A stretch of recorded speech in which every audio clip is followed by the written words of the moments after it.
Papo de Psiquiatra, com Marcelo Branhas, Marcos Crossi e Pedro Rosa. Tudo o que você sempre quis saber e nunca teve para quem perguntar. Seja bem-vindo e seja bem-vinda neste novo episódio do podcast Papo de Psiquiatra. Hoje a gente continua com um dos temas que a gente mais gosta de estudar, um dos temas que a gente sabe que vocês mais gostam, né, até pelo número de views, que é o tema sobre narcisismo. E é interessante como é um tema que de fato parece inesgotável, considerando a heterogeneidade de apresentação desse problema clínico e também considerando, e vale a pena dizer para as pessoas, que a quantidade de estudos que têm sido feitos nesses últimos 10, 15 anos, né? E a gente sempre acho também importante divulgar esse tema também para os profissionais de saúde, porque afinal de contas, os profissionais de saúde muitas vezes não têm um treinamento relacionado a esse transtorno mental, tal qual tem para outros transtornos mentais, como depressão, transtorno bipolar, transtorno de personalidade borderline. Então é algo pouco falado. Então a gente continua aqui falando sobre esse tema, muita coisa ainda a ser dita sobre ele. E hoje eu tô aqui, claro, com o Marcos e com o Marcelo, pra gente falar um pouco do que a gente tem de características do narcisismo patológico, além da autoestima. Estilos interpessoais, estilo cognitivo. Então o nosso tema hoje é esse. Oi, pessoal, mais uma vez está um prazer estar aqui com vocês para discutir sobre narcisismo. Nos episódios anteriores, a gente focou bastante em como esses pacientes eles flutuam, em como eles se sentem em relação a si mesmos, né? Então eles têm essa autoestima mais vulnerável, eles prestam muito atenção se eles têm ou não têm valor, os outros que podem ter ou não ter valor, então eles prestam muita atenção nisso, eles, vamos dizer, são sedentos de alguma forma para estimular a própria autoestima. Agora sim, além dessa questão de autoestima, a gente observa vários outros comportamentos nos narcisistas. Por exemplo, questões mais cognitivas, questões emocionais, como eles reconhecem ou não reconhecem emoções, como eles apreendem o mundo, às vezes um mundo assim um pouco mais com certezas absolutas, formas como eles se arriscam eventualmente na vida. Ou seja, existe uma gama de comportamentos que podem estar associados ao narcisismo. E é claro que muitas vezes não são coisas exclusivamente associadas ao narcisismo. Às vezes são alterações que podem estar presentes em outros problemas psiquiátricos. Mas muitas vezes a gente observa também essas alterações. É interessante a gente explicar isso para vocês, porque é uma questão de psicoeducação também, para as pessoas observarem em si mesmas, né, o que acontece com elas e também, eventualmente, identificarem nas outras pessoas algumas características relacionadas a essas outras alterações do narcisismo patológico. Pois é, gente. Bom, muito bom estar aqui com vocês. E eu acho que isso que você falou, Marcos, é super importante, até pra gente falar no início do episódio mesmo, que não, tem várias coisas aqui realmente que a gente vai falar que não são exclusivas do narcisismo patológico, porque em medicina em geral é assim, né? Quer dizer, um sintoma pode ser presente em várias doenças, como dor, por exemplo, um dos mais clássicos. E na psicologia e na psiquiatria mais ainda, tem vários sintomas que eles não são exclusivos, mas a gente vai comentar quais são os mais achados no narcisismo. A gente até fala isso para assim, você não fazer o raciocínio inverso, né? Poxa, a pessoa tem isso que eles falaram de estilo cognitivo, então ela deve ser um narcisista patológico. Não, não é assim que funciona, tá? Agora, entrando em alguns desses sintomas, porque realmente a gente acaba falando mais de autoestima, mas tem outras coisas. Por exemplo, as palavras perderem o sentido comunicativo delas. Porque, em geral, quando a gente está numa comunicação franca, a gente, que nem a gente está tentando fazer aqui agora, inclusive, usa as palavras para tentar comunicar um sentido, para tentar descrever algo de maneira mais precisa. No narcisismo, acaba tendo um problema importante de as palavras elas não serem usadas de maneira tão descritiva. Às vezes é usada muito para convencimento, às vezes é usada de uma maneira excessivamente abstrata ou excessivamente concreta. Acaba perdendo um pouco o sentido preciso da comunicação. Porque, inclusive, uma das ideias que tem por trás disso é que a comunicação ela fica toda subserviente ao engrandecimento, a promover uma melhora da autoestima, a não ficar por baixo, esse tipo de coisa. Então, a gente acaba percebendo essas alterações, inclusive, por exemplo, de não deixar a outra pessoa falar. O narcisista patológico, às vezes, quando ele percebe que a outra pessoa vai falar, ele corta e ele tenta falar por cima, ele tenta, de certa forma, manter o controle da comunicação. Então, de certa forma, a precisão da comunicação, ela acaba ficando secundária. Além disso, a gente sabe que tem alterações cognitivas, inclusive de percepção de tempo, de dificuldade de perceber causalidade entre as coisas, o que veio antes do que, o que casou o que. Então, essas alterações cognitivas ainda prejudicam que a pessoa aprenda também, né? Que o paciente ele aprenda, de certa forma, que ele, quebrando a cara, usando um linguajar bem leigo, ele, de certa forma, reajuste o seu modelo interno de realidade e a sua forma de agir no mundo e melhore. Então, essas alterações cognitivas dificultam, inclusive, o aprendizado do paciente. Essa é uma questão importante porque as experiências de vida, elas podem, para algumas pessoas, produzir uma maturidade maior, produzir uma revisão dos modos de funcionamento, das maneiras de resolução de problemas, de como é que as pessoas se relacionam umas com as outras. Mas pode, para outras pessoas, gerar um declínio progressivo de saúde mental na medida em que a pessoa tem dificuldade em atualizar os seus modos de funcionamento. Muitos pacientes narcisistas, eles têm essa dificuldade. E um mecanismo importante pelo que isso acontece é uma coisa que a gente chama de déficit de reflexão. Reflexão é um ato que é extremamente benéfico para nós, seres humanos. E a gente tem que diferenciá-lo de uma outra coisa que as pessoas fazem, que pode superficialmente parecer reflexão, mas que não é, que é ruminação.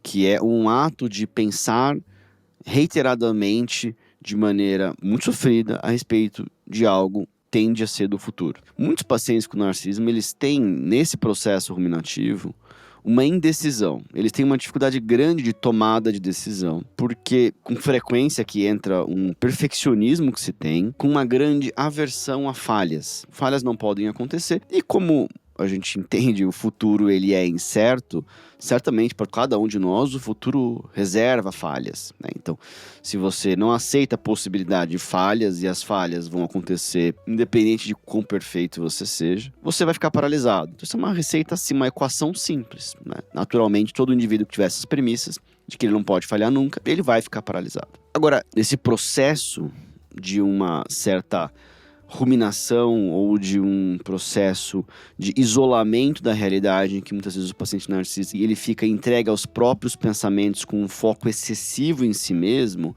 o que a gente vê é uma falta de abertura. E aí entra uma palavra que é uma palavra muito interessante, que chama curiosidade, que envolve o indivíduo ter uma curiosidade pelo que está fora da cabeça dele, aquilo que está potencialmente na mente dos outros. Agora, a gente também sabe que para muitos pacientes com narcisismo, a possibilidade das outras pessoas pensarem algo negativo sobre eles não serem perfeitos, sobre eles não serem tão bons assim, sobre eles não serem pessoas únicas e distintas das demais, é algo extremamente aversivo. Então pode haver aqui uma dificuldade em ter curiosidade sobre a mente dos outros, sobre as relações, sobre como os outros funcionam e, quem sabe, aceitar que as pessoas vão ter opiniões sobre si, sobre o indivíduo narcisista, o outro tem uma opinião sobre ele, que é diferente da opinião que o próprio paciente tem. Quer dizer, nós passamos pelo mundo e as pessoas que se relacionam com a gente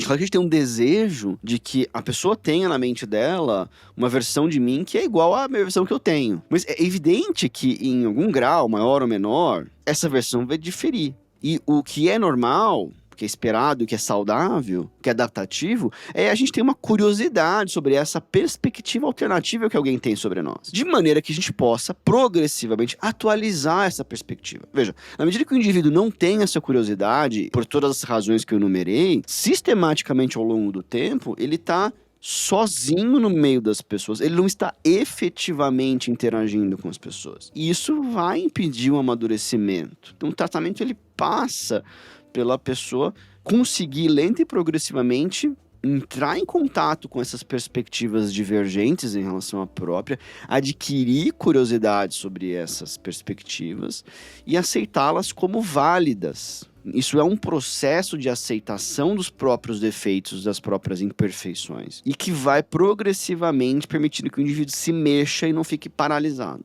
E é interessante né, Pedro, que essas alterações cognitivas que você comentou sobre dificuldade de ter curiosidade sobre os outros, de aceitar perspectivas alternativas sobre a realidade, e até o que o Marcelo falou em questão de comunicação, elas vão orbitar um pouco em volta da autoestima. Eventualmente isso pode ser secundário a uma questão de autoestima, ou eventualmente é uma alteração paralela, que também vai precisar ser trabalhada em uma terapia, né? E essa questão da curiosidade sobre os outros, muitas vezes ela vem atrelada sobre alguns déficits de você conseguir usar esse aparato cognitivo de pensamento que a gente tem em identificar emoções, em rotular, em nomear o que tanto si mesmo ou quanto os outros estão sentindo. Porque muitas vezes o narcisista, você conversa com alguns deles, quando você está falando, perguntando sobre os outros na vida, parece que de alguma forma, quando ele volta a atenção dele para os outros, ele não sente o que a maior parte das pessoas sente. Porque assim, quando você joga a sua atenção para os outros, além desse, vamos dizer, você está jogando a consciência sobre os outros, bom, a pessoa está falando, a pessoa está fazendo alguma coisa e assim por diante, você descreve o que a pessoa está fazendo, né, ou falando.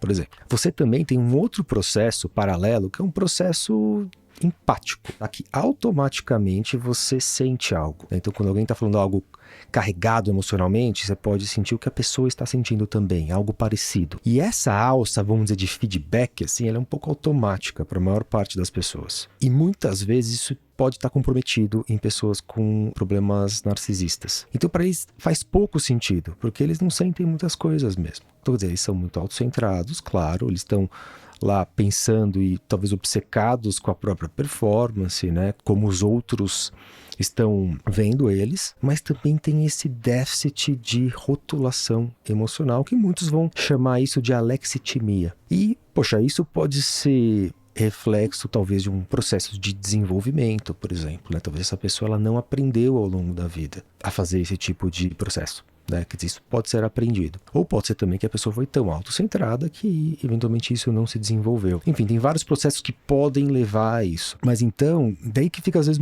muitas vezes difícil trabalhar com os narcisistas, porque é difícil estimular essa curiosidade. Muitas vezes o estímulo da curiosidade vem também para o estímulo do que a pessoa está sentindo.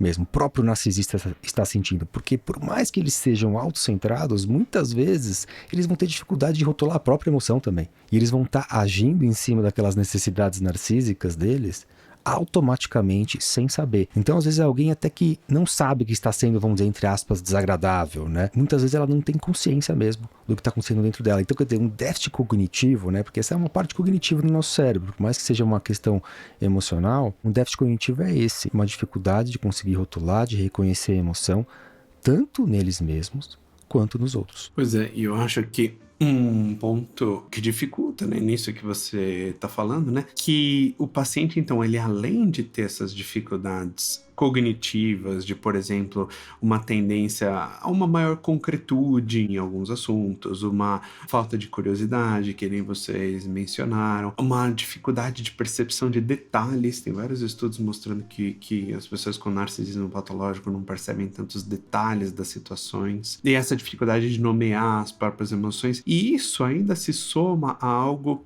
que complica mais ainda a figura, que quando o paciente também, mesmo com essas dificuldades cognitivas, percebe uma perspectiva do outro, ou percebe um pouco de forma um pouco mais acurada como é que ele é visto pelo outro, ainda tem mecanismos emocionais que, de certa forma, previnem, né, dificultam que o paciente atualize essa concepção interna. Por quê? Porque essa percepção pode fazer com que a pessoa sinta que ela esteja falhando, isso pode gerar vergonha, isso pode gerar um senso de inferioridade. Então, ainda quando de certa forma acontece esse processamento, a pessoa consegue, ultrapassar essas barreiras e perceber o que o outro estaria pensando, perceber o próprio desempenho, tem muita negação, ainda pode acontecer uma negação. A pessoa, para se defender assim da vergonha, por assim dizer, de ficar por baixo, ela ainda nega a realidade. Então, o grande problema é que ainda quando a pessoa ultrapassa essas barreiras cognitivas que a gente descreveu, também essa sensibilidade de autoestima faz com que, de certa forma, a pessoa até entre numa negação. Além disso, a gente sabe também que esses pacientes, eles têm uma dificuldade com abertura a novas experiências. Então, uma dificuldade, de certa forma, de abrir a mente, por assim dizer, e ver a perspectiva do outro. A gente falou isso, inclusive, nos episódios sobre os 5 fatores. E isso faz com que, inclusive, a pessoa tenha um excesso de certeza sobre as coisas. E, de preferência, de certeza baseado na sua visão das coisas. Então, dificulta muito a reflexão e a atualização. Então, a gente vê que são pacientes que eles têm essa dificuldade de amadurecimento, né? De evolução, assim, da personalidade. Isso é claro que a gente observa como clínicos, né? Mas certamente é uma percepção de, às vezes, os familiares de pessoas que têm narcisismo patológico, mesmo que as pessoas não percebam, não nomeiem com essas palavras ou de regulação de autoestima, mas percebe esse mecanismo de uma dificuldade de aprendizado ao longo do tempo, que certamente não é exclusiva dos pacientes com narcisismo patológico, mas é muito característica, né? E é curioso como essas questões que a gente descreveu são observadas, né? Então, por exemplo, a dificuldade da percepção emocional pode ficar evidente para alguém, que percebe que o indivíduo não vai sacando que ele tá pior, não vai sacando as próprias emoções. A própria pessoa sente que as próprias emoções não são percebidas pela pessoa que tem narcisismo patológico, ou que os próprios estados mentais não são percebidos tal qual a pessoa está tentando demonstrar. E às vezes acontece nessas relações que uma pessoa tenta freneticamente, desesperadamente, comunicar para a pessoa que tem narcisismo patológico o que ela está sentindo, o que ela está pensando, o estado mental dela, e não sente que está sendo bem sucedida nessa tarefa de comunicar isso para o outro. A gente sabe, comunicação depende do receptor da mensagem também, além de quem emite e dá mensagem. E a pessoa fica lá tentando variar a mensagem de diferentes maneiras, e o receptor, no caso aqui que a gente está falando da pessoa que tem narcisismo patológico, tem uma dificuldade de captar essa mensagem, em grande medida, aquele mecanismo que eu mencionei de estar mais focado, concentrado nos próprios estados, mesmo que perceba esses estados mentais de uma maneira ineficiente, como o Marcelo falou, nessa questão que a gente chama de alexitimia, dificuldade de percepção emocional. Mas para quem está de fora, isso pode ser desesperador, né? Porque não sente que tem uma comunicação, não sente que tem um estado ali de comunhão com o outro, em que um percebe o funcionamento do outro e as pessoas conseguem construir uma perspectiva única e uma amálgama, uma mistura que sirva a ambos a respeito de uma questão. Isso é muito difícil, por exemplo, um casal, né, que construir uma vida juntos e que tenha que resolver problemas juntos, que tenha que construir um futuro juntos. Quer dizer, se é difícil ter essa comunhão, é difícil de resolver esses problemas em 2 pessoas, em 4 mãos, assim, digamos, né? E aí, às vezes, acontece que algumas pessoas se sentem sozinhas na relação. Não à toa, os pacientes com narcisismo patológico têm dificuldades maritais e têm altas taxas de divórcio por essa e por muitas outras razões, né? E muitas vezes, né, Pedro, o que você falou, né? Quando o outro está tentando conversar com um narcisista e tenta utilizar razões, né? Tenta ser racional. E às vezes o narcisista, ele pode, vamos dizer, é um indivíduo narcisista que tem características racionais na vida. Mas quando envolve questões relacionadas a essa autoestima, meio que esse narcisista ele fica um pouco impermeável à razão. Porque ele está tão ativado e tão defensivo que é quase como ele não conseguisse ver a realidade. Então, às vezes fica com uma certeza patológica sobre as coisas. Às vezes algo que chega a ser quase, vamos dizer, psicótico, como a gente falaria em psiquiatria. Quase como um delírio. A pessoa ela fica impermeável à realidade, uma certeza absoluta, uma crença sobre os outros, por exemplo, né? Sobre o que é bom, o que é ruim. E que você pode usar diversos tipos de racionalizações que esse indivíduo ele não vai mudar. Então fica muito rígido mesmo, porque parece que ele está sempre se defendendo, sempre tentando manter a autoestima, aquela autoestima que no fundo ela vai ser vulnerável, mas tentando manter uma certa estabilidade da autoestima. Então fica muito frustrante para os outros. E isso, como o Pedro comentou, começa a acontecer problemas interpessoais muito graves. Então, desde divórcio, solidão. Daí a pessoa ela meio que se joga num estado de isolamento, que só ela sabe as coisas, né? Que muitas vezes é algo um pouco até arrogante, né? Que as pessoas elas vão ter essa experiência assim, poxa, essa pessoa é arrogante. E daí realmente a pessoa não muda. Então ela entra nesse ciclo que impede ela de desenvolver. Então, às vezes, realmente nas terapias, porque o tratamento para isso, primário, vai ser a psicoterapia, né? Claro que se a pessoa ela desenvolveu uma depressão, por exemplo, Porque, imagina, a pessoa se isola, tem problemas interpessoais, fica ruminando, quer dizer, isso pode levar eventualmente à depressão. Claro que a gente vai tratar a depressão, mas isso vai ser uma terapia. Um terapeuta que vai conseguir de uma forma habilidosa fazer com que as pessoas tenham mais curiosidade e consigam de alguma forma começar a colocar em xeque, colocar em dúvida essas percepções, essas crenças e flexibilizar um pouco. E é um desafio para as terapias, mas esse é o caminho que a gente conhece que pode tratar essas pessoas. Bom, pessoal, esse foi o nosso episódio aqui sobre outras manifestações clínicas além da flutuação da autoestima. E a gente tem certamente muito mais conteúdo para falar sobre narcisismo patológico, mas aqui a gente quis trazer uma perspectiva sobre o estilo cognitivo, né, desses pacientes. E acho que está claro aqui como que esse estilo contribui para sofrimento, para disfunção, para problemas de relações interpessoais, né? Então, deixe sua opinião, deixe o seu like aí, siga o canal, deixe sugestões de novos episódios e comentários. Obrigado, pessoal. Grande abraço. Tchau, tchau. Obrigado, pessoal. Tchau.